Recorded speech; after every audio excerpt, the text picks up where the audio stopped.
এই শোনো না গো, আমাদের পুতুল ডায়েরি চ্যানেলটি সাবস্ক্রাইব করে পাশে থাকা বেল আইকনটি বাজিয়ে দিও প্লিজ। আর গল্পটি ভালো লাগলে অবশ্যই লাইক কমেন্ট করে শেয়ার করে দিও। ধন্যবাদ।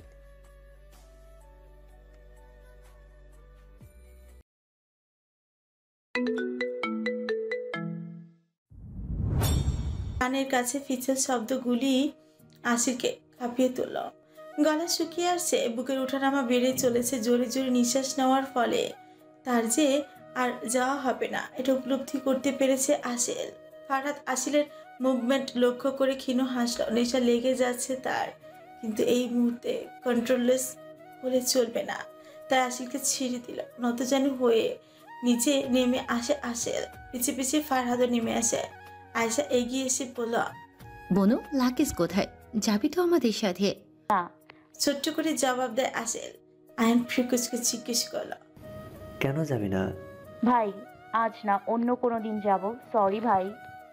আয়ান জ্বলন্ত চোখে ফারহাদের দিকে তাকায়। ফারহাদও আসিলের বাহু ধরে নিজের সাথে দাঁড় করালো। আয়ন হাসার চেষ্টা করে আসিলের মাথায় হাত দিয়ে বলল, ইটস ওকে যান, ফারাদকে সাথে নিয়ে একদিন আসবে।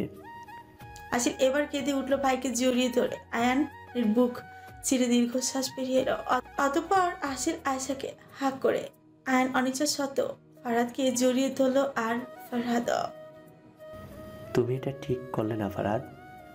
ফারহাদ বাঁকা হাসি দিয়ে আয়নের পিঠ চাপড়ে ধরে বলল, বলেছিলাম আসিল নিজ ইচ্ছায় যেতে চাইলে বাধা দেব না, কিন্তু ও না বলে দিল এখানে আমার কিছুই করার নেই। আর এমনিতেও ও আমার আসক্তি, এত সহজে কিভাবে যেতে দেই ওকে? চল শক্ত রেখে আয়ান সবার কাছ থেকে বিদায় নিয়ে বেরিয়ে আসে। আয়শার হাত ধরে আসিল, বিদায় জানিয়ে উপরে উঠে যায়।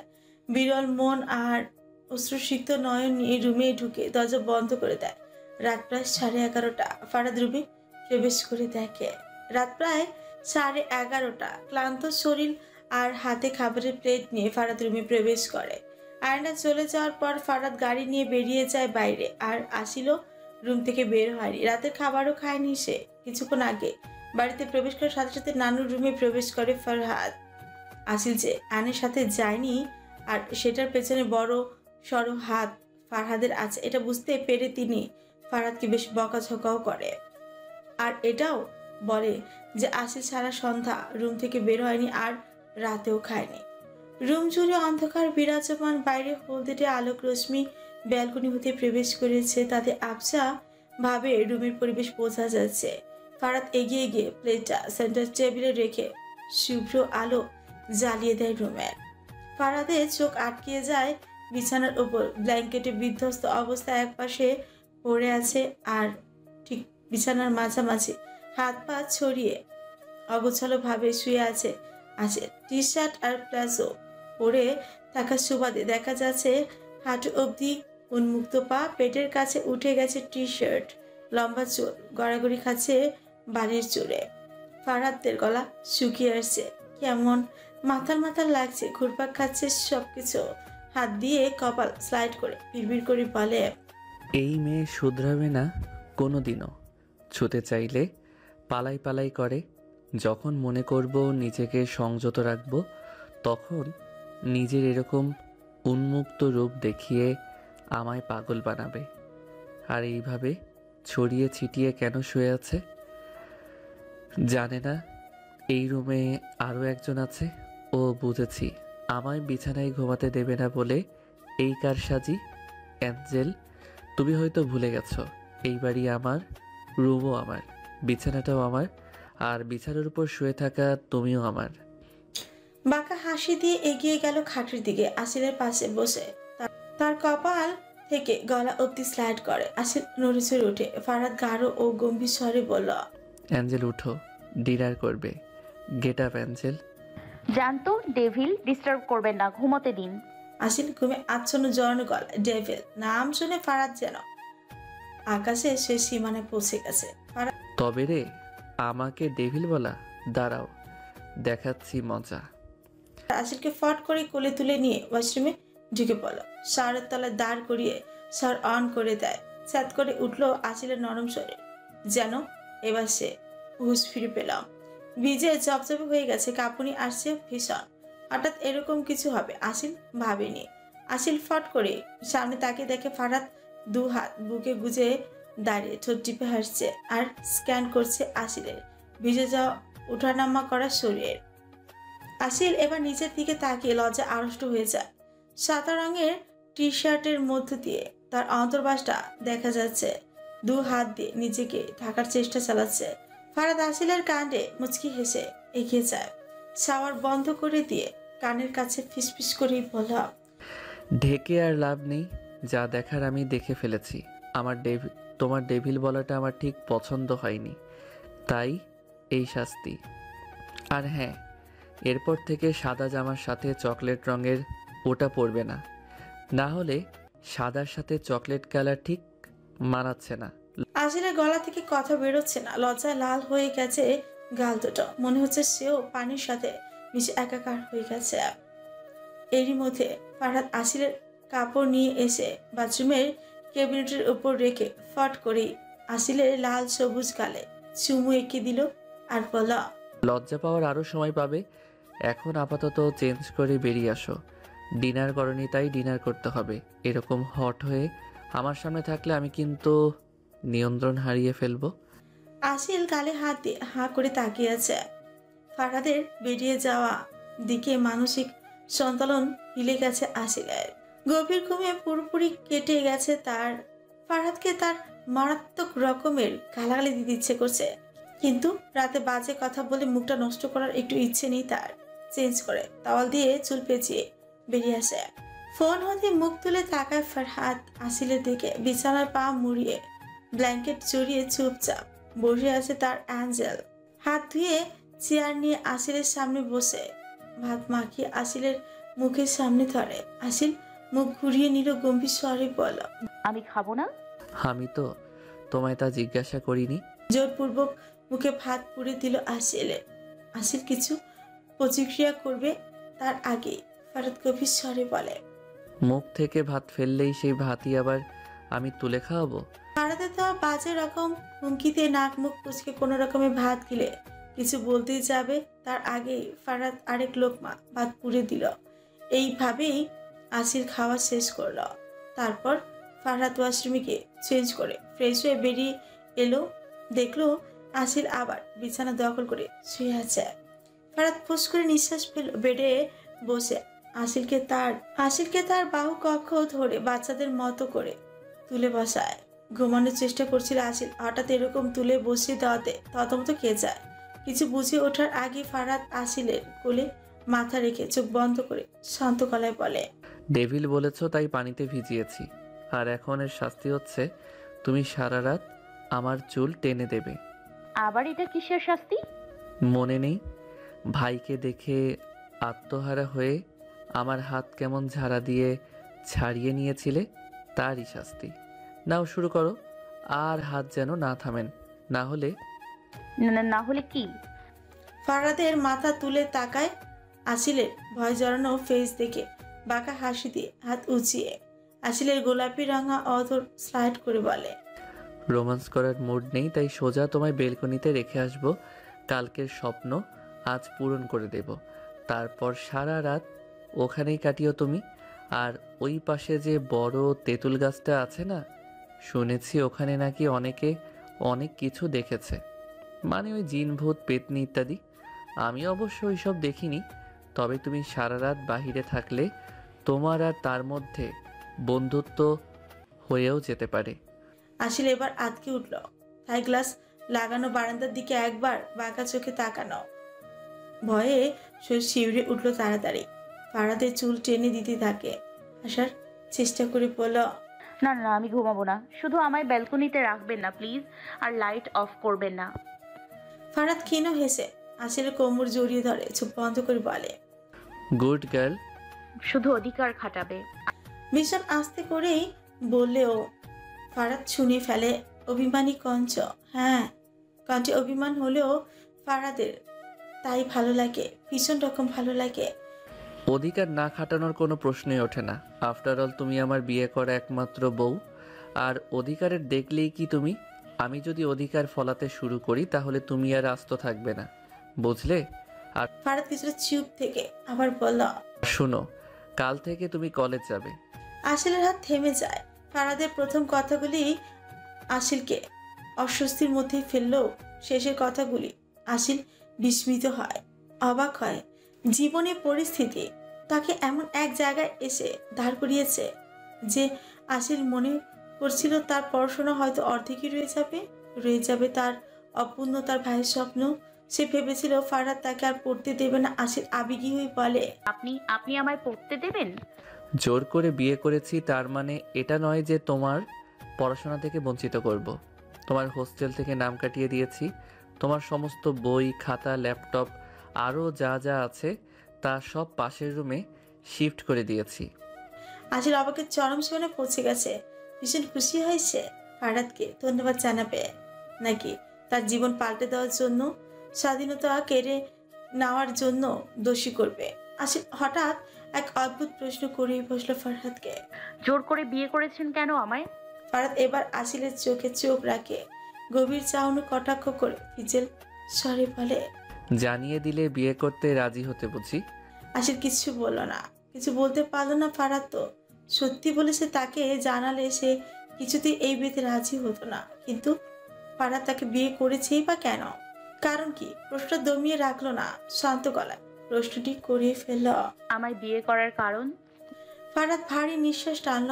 আসিলের শরীরে সুঘ্রাণ প্রবেশ করলো নিজের সুঠাম শরীরে। হাতের বাঁধন শক্ত হলো, কোমরের চাপ পালো। আসিলের নরম পেটে মুখ গুজে দিল।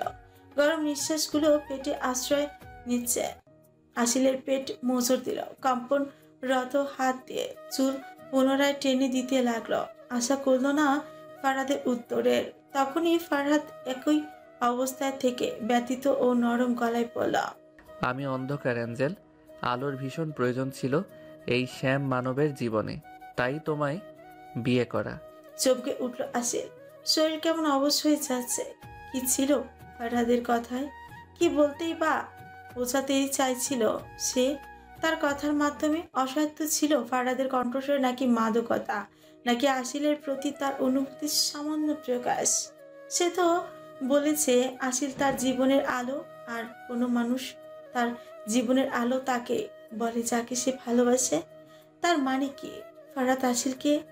আসিল ভাবছে না, আসিল ভাবছে না, সে ভাবতে বাধ্য হচ্ছে। কোনো মানুষ কি তার মায়ের পেট থেকে খারাপ হয়ে জন্ম নেয়? কোনো দিনই না। একাকিত্ব, পরিস্থিতি, দুঃখ, কষ্ট সহ্য করতে না পেরে মানুষ খারাপ পথ বেছে নেয়। সবাই মানুষকে শক্ত করে তোলে, সব দিক থেকে বিষিয়ে যাওয়া সুন্দর মন এক সময় কালো রং ধারণ করে। তার মানে ফারহাদের জীবনে দুঃখ আছে, কষ্ট আছে? এই প্রশ্নের উত্তর আসিল জানে না, তবে সে জানতে চায়।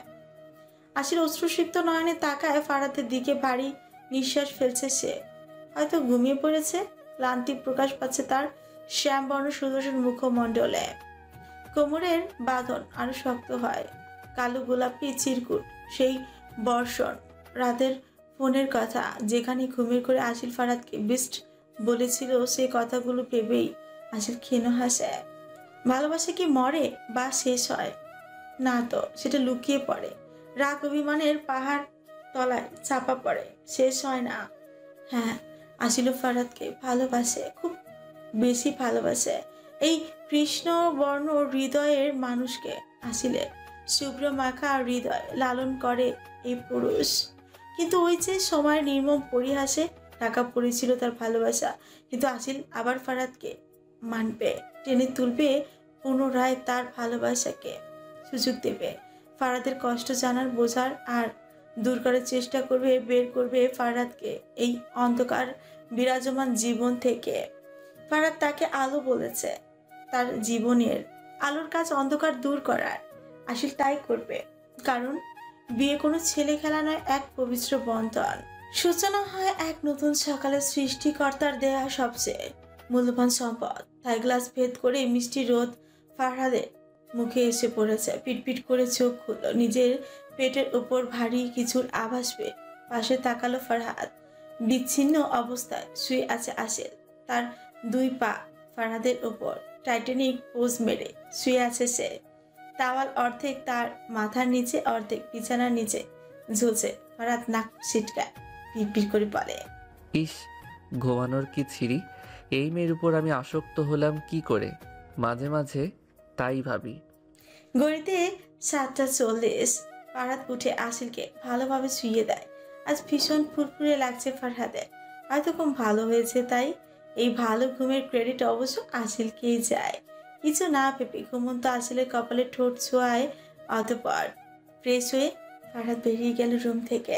কলিং বেলের শব্দে আয়নের ঘুম ভেঙে যায়। বিরক্তি নিয়ে ঘড়ির দিকে তাকায়। 8:40 বাজে। কাল সে 3:30টার পর বাড়ি ফিরেছে। ড্রেনে পড়ে থাকা এক লাশ এলাকার মানুষের উদ্ধার করে। সেই কেস নিয়ে তাকে ইনভেস্টিগেশন করতে হয়। অনেক পর্যবেক্ষণের পর এক সিসিটিভি ফুটেজ প্রকাশ পায়। লোকটাকে শেষবারের মতো ফারহাদের এরিয়ার মেন রোডে দেখা গিয়েছিল। তারপর থেকেই সে উধাও। আকাশ পাতাল চিন্তা করে আয়ান নিচে নেমে এলো। দরজা খুলতে আয়েশা মিষ্টি হাসি দিয়ে সালাম করে। আয়ানের মুড যেন চট করে ভালো হয়ে যায়।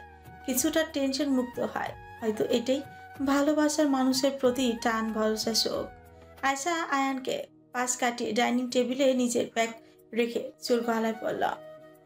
ওখানেই দাঁড়িয়ে থাকবেন নাকি? যান, ফ্রেশ হয়ে আসুন। মা আপনার জন্য খাবার পাঠিয়েছে, আমিও খেয়ে আসিনি, একসাথে খাবো বলে। আয়ানের হুঁশ পেল। দরজা বন্ধ করে মাথার চুলকে বলল, তুমি 5 মিনিট অপেক্ষা করো, আমি 10 মিনিটে আসছি। আয়শা ঠিক করেই হেসে দিল। আয়ান উপরে চলে গেল। ততক্ষণে আয়শা খাবার প্লেট সাজিয়ে রাখতে লাগলো। কিছুক্ষণ পর আয়ান ব্লু টি শার্ট আর ট্রাউজার পরে নেমে আসলো। আয়শা হা হা করে তাকিয়েছে তার হবু স্বামীর দিকে। ইস, কি হ্যান্ডসাম লাগছে। আয়ান দুষ্টু হেসে আয়শার মুখে স্বামীর তুড়ি পাচালো। কি ওইভাবে কি ডাকছো? না না, কিছু না। লজ্জায় লাল হয়ে বলল। আয়ান ফির নাচিয়ে চেয়ার টেনে বসতে বসতে বলল, দেখো দেখো, তোমারই হবু বর। আয়শা লজ্জা মাথা নিচু করে ফেলল। কিছু বলল না। খাবারের প্লেট সামনে এগিয়ে দিয়ে আয়ন থেকে এক চেয়ার ছেড়ে বসলো সে। আয়ন ফ্রিকুচকে বলল, অত দূর বসেছ কেন? আমার পাশের চেয়ারে বসো। আয়শা আর কথা বাড়ল না। এমনিতেই সে কিছুক্ষণ আগের ব্যবহারের জন্য লজ্জিত। আয়শা আয়নের পাশের চেয়ারে বসলেও আয়ন চেয়ার টেনে আয়শাকে নিজের একদম গা ঘেঁষিয়ে বসালো। আয়শা চমকে গেল, আবার ঠিক হয়ে যায়।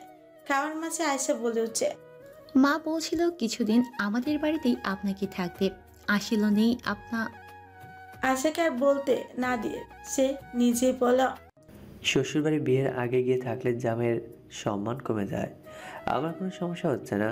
তাছাড়া আমার সামনে তুমি গুড়গুড় করবে, তখন কিন্তু আমি ভুল কিছু করে বসবো। তাই যেরকম আছে থাক।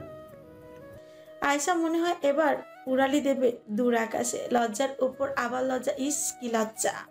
আনমনে খেতে গিয়ে আয়শা কাঁচা মরিচ চিবিয়ে ফেলে।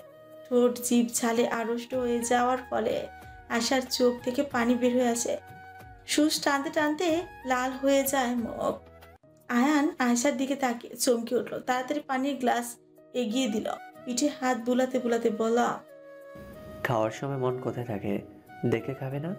এখন লাগলো তো জাল, পানি খাও। ভীষণ জাল লেগেছে, মধু চিনি আনবো? আয়শার রাগ হলো। পানির গ্লাসটা রেখে পিটপিট করে বলল, আমি কি ইচ্ছে করে লঙ্কা খেয়েছি? আমায় বকছে, বাজে লোক। এতই যখন চিন্তা, তো ওই সিনেমার মতো কিস করে ছাল দূর করতে পারলো না কেন? চিনি মধু আনার জন্য উদ্যোগী আয়নের পা দুটো থেমে গেল। অবাক চোখে তাকালো আয়শার দিকে। কি বলে এই মেয়ে?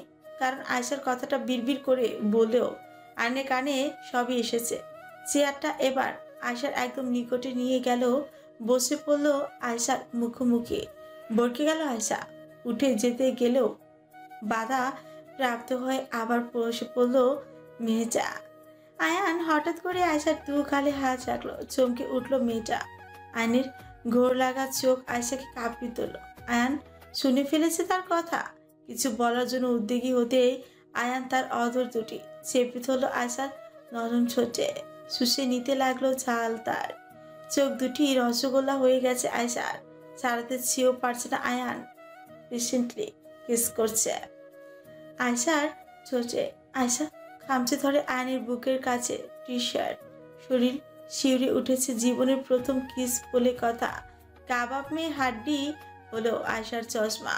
কিস করতে করতে বিরক্তির সাথে আর ব্যস্ত হাতে আয়ান আয়শার চোখ থেকে চশমা খুলে টেবিলে রেখে মুখটা আরো একটু উঁচু করে ধরে আবারও মত্ত হয়ে যায় আয়শার অধরে। কিন্তু এইখানে ঘটলো এক বিপত্তি। আয়শার ঝাল কমাতে গিয়ে উল্টো আয়ানেরই ঝাল লেগে গেল। চোখ মুখ কুচকে কিস করা থামিয়ে দিল। হা করতে করতে এক গ্লাস পানি সাপাট করে দিল। আবার গ্লাসে পানি ঢালতে ঢালতে বলল আয়ান, কিস করলে জাল কমে? কে বলেছে এটা তোমায়? নিয়ে এসো তাকে আমার সামনে, এখনই তার এনকাউন্টার করব। বলে আরো এক গ্লাস পানি ঢেলে দিল তার গলায়। কিন্তু এইদিকে আয়শার অবস্থা শোচনীয়। নতজন হয়ে গেছে আয়শা। মনে হচ্ছে আয়নের সামনে থেকে দৌড়ে পালিয়ে যেতে। লজ্জার উপর লজ্জা, আবার তার উপর আবার লজ্জা। আজ হয়তো আয়শা লজ্জা দিবস। আজ থেকে তার অসময়ে অপ্রত্যাশিত কথা বলা আর সিনেমা দেখা বন্ধ, পুরোই বন্ধ। সাদা লুজ ফুল হাতা লেডিস শার্ট, লেদার জ্যাকেট সাথে স্কার্ট ম্যাচিং হিসাবে মারাত্মক রকম সুন্দর লাগছে আসিরকে। ড্রয়িং রুমে আসতে নানু আসিরকে দেখে মুচকি হেসে বলল, বাহ, পরীকে তো একদম পরীর মতনই সুন্দর দেখাচ্ছে। শুনলাম আজ থেকে তুমি কলেজ স্টার্ট করছো। জি নানু। খুব ভালো। আচ্ছা, তুমি ফারহাদকে ডেকে আনো, ও সুইমিং পুলের কাছে আছে।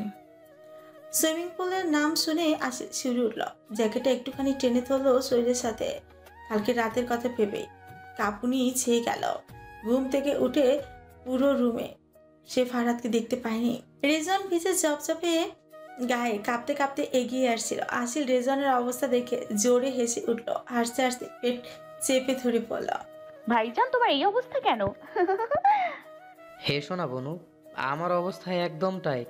আমি আর ভাই একসাথেই জিম করছিলাম, কিন্তু ভাই হঠাৎ সুইমিং পুলে সুইমিং করার কথা বলল, আর আমি না করে দেই।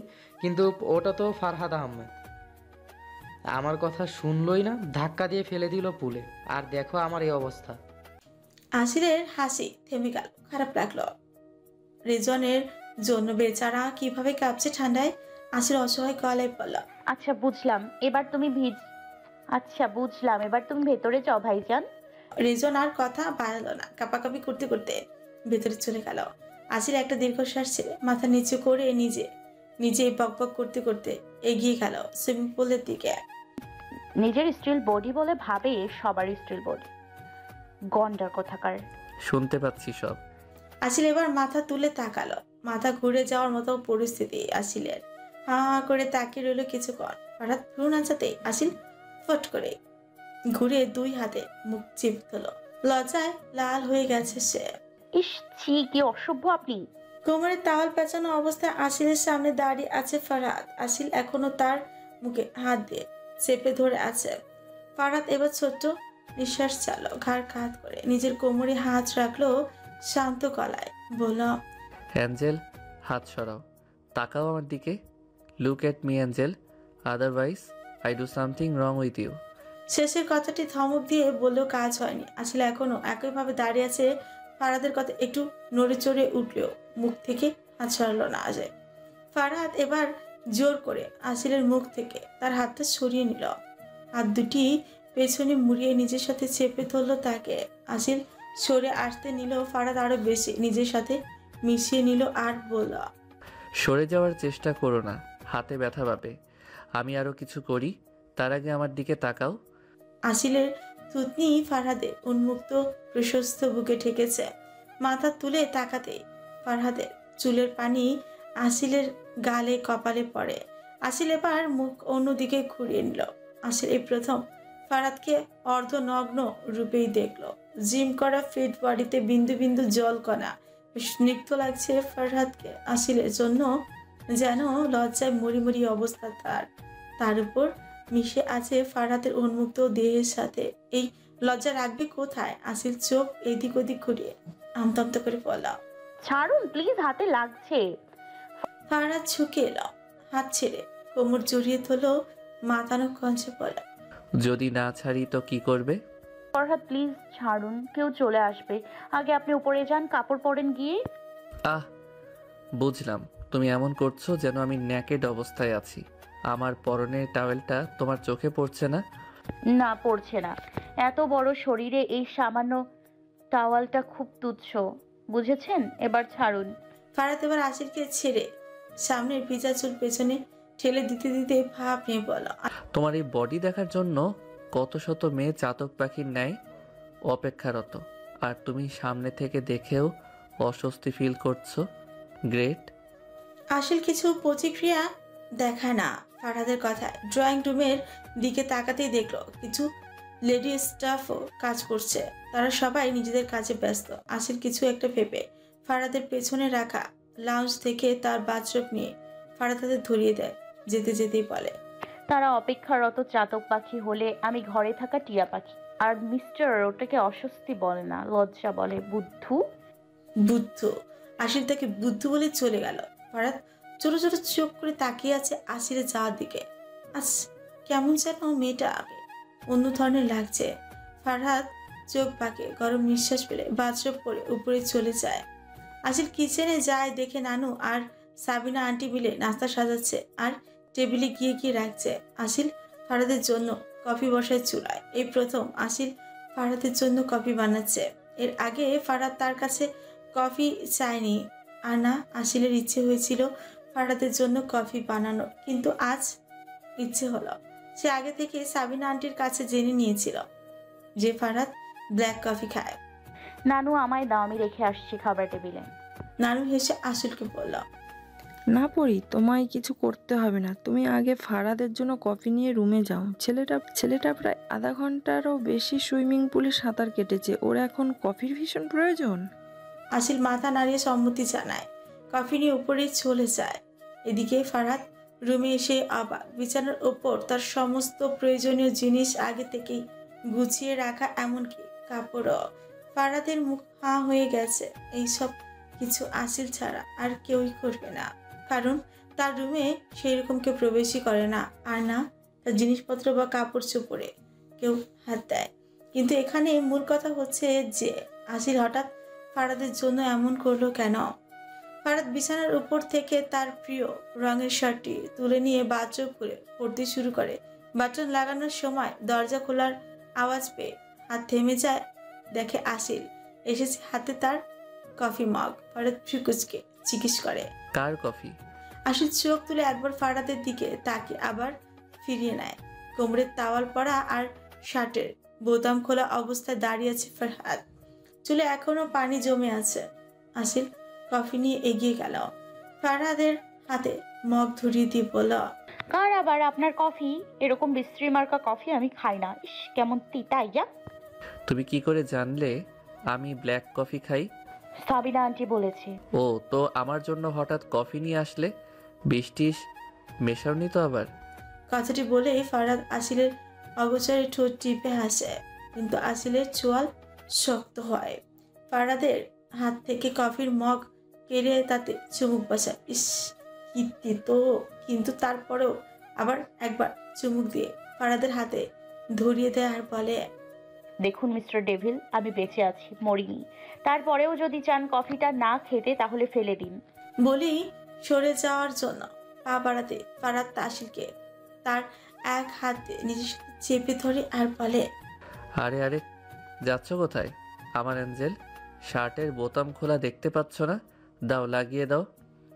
আসিল ফুলানো মুখে চুপচাপ শার্টের বোতাম লাগিয়ে দিতে থাকে। কিন্তু এদিকে ফারহাদ যে অবাক, ভীষণ রকম অবাক। আসিলকে রাগিয়ে দিয়ে সেও নির্দ্বিধায় ফারহাদের বলে দেওয়া কাজ করে যাচ্ছে। ফারহাদ ভাবুক চেয়ারে কফিতে চুমুক মারে। বাহ, বেশ লাগছে তো। আসিল বাটন লাগানোর পর ফারহাদের হাত টেনে বিছানায় বসিয়ে অন্য একটা তাওয়াল নিয়ে ফারহাদের চুল মুছে দিচ্ছে। ফারহাদ এবার পাগল প্রায়, থমথমে মুখে ভাবে, মেয়েটা কেমন যেন আচরণ করছে আজ। রাগ বিরক্তির ছিটে ফোটাও নেই মেয়েটার চেহারায়। কেমন চুপচাপ পুতুলের মতো সব কথা শুনছে। আমার প্রতি একটু ভালো আচরণ করছে আজ। না না, ব্যাপারটা দেখতে হচ্ছে তো, কিছু তো গোলমাল আছে। মাথা মোছা শেষ হলে আসিল বলে, আমি নিচে যাচ্ছি, আপনি তাড়াতাড়ি রেডি হয়ে নিচে আসেন। নানু হয়তো অপেক্ষা করছে আপনার জন্য। হুম। আসিল নিচে চলে যায়। ফারহাদও ভাবনা চিন্তার মাঝে রেডি হয়ে যায়। Luxury slim fit pant, shirt, hand wash, set চুল। ফারহাদকে এখন একদম নিখুঁত হ্যান্ডসাম পুরুষই লাগছে। আসিফ ফারহাদকে সিঁড়ি দিয়ে নেমে আসতে দেখে একটা বড়সড় ক্রাশ নামক বাসি খায়। নিজের বডির উপর ক্রাশ খেতে দোষ কিসের?